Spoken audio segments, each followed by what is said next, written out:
From Ticker News with Aaron Young, this is Ticker Today.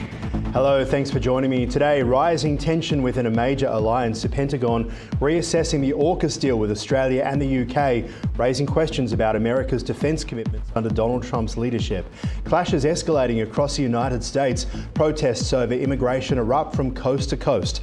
Dozens arrested, curfews enforced, the National Guard called in to restore order. Elon Musk backtracks after a heated online feud with the president.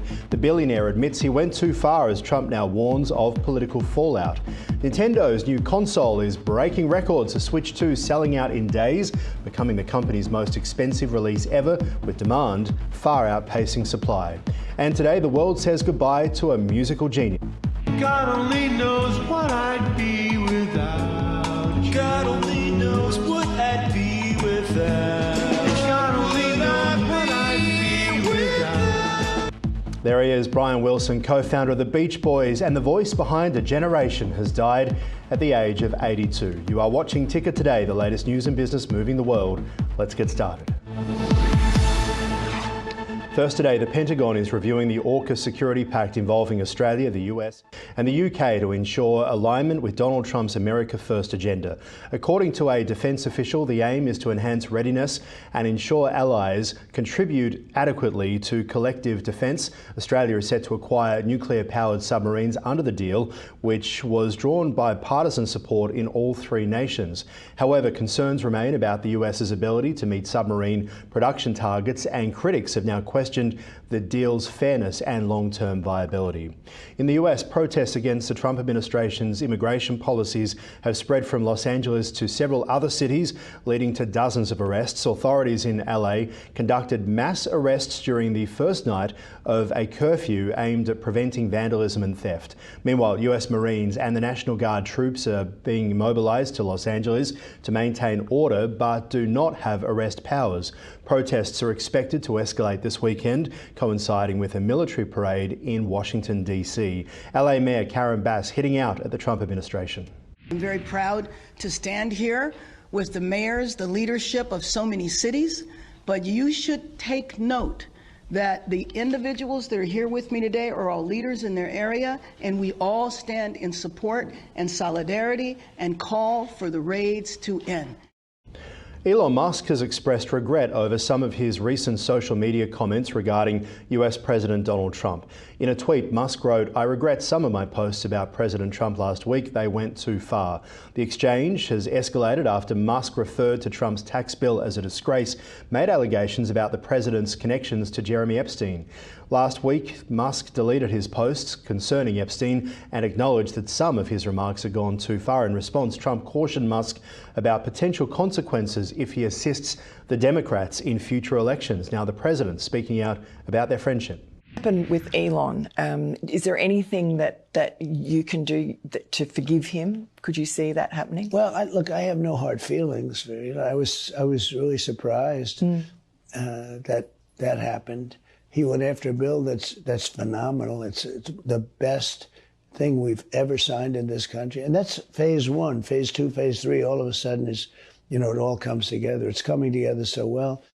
And when he did that, I was not a happy camper.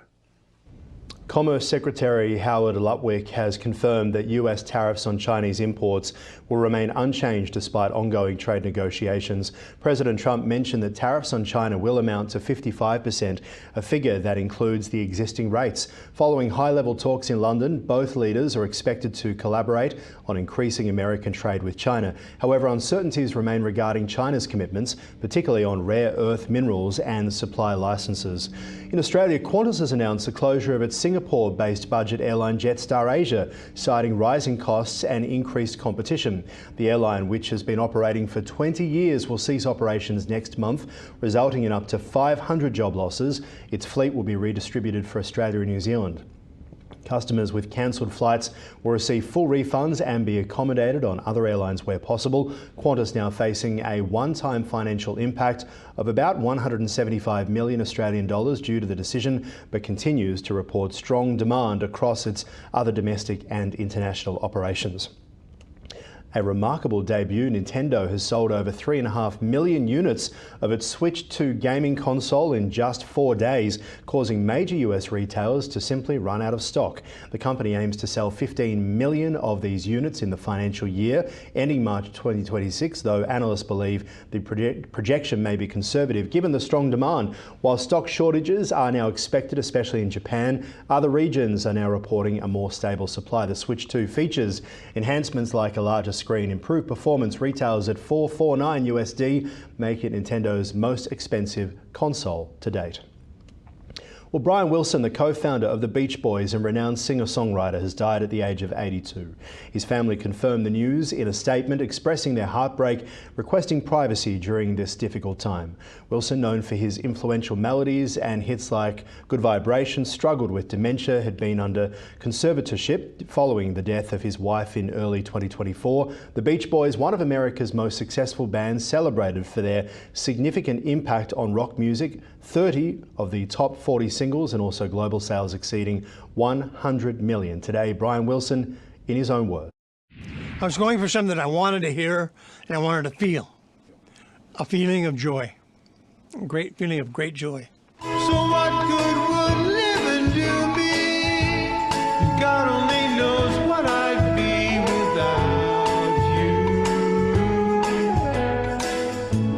And God only knows what I'd be without you. God only knows what I'd be without.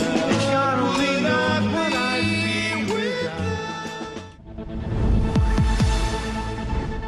Let's check the market. Stock declined on Wednesday, interrupting a 3-day winning streak as traders assessed a preliminary US-China trade agreement and new inflation figures. Speaking of, here they are. The S&P 500 fell 0.27% to close there at 6,022. The Nasdaq, meanwhile, looked like this, dropping 0.5%. Trade talks officials reached consensus on a framework involving rare earth mineral exports. That's a good news from China in exchange for reduced US as well as tech sales restrictions pending approval from both nations' presidents. Additionally, US crude oil figures rose over 4% amid escalating tension in the Middle East, security concerns as well in Iraq.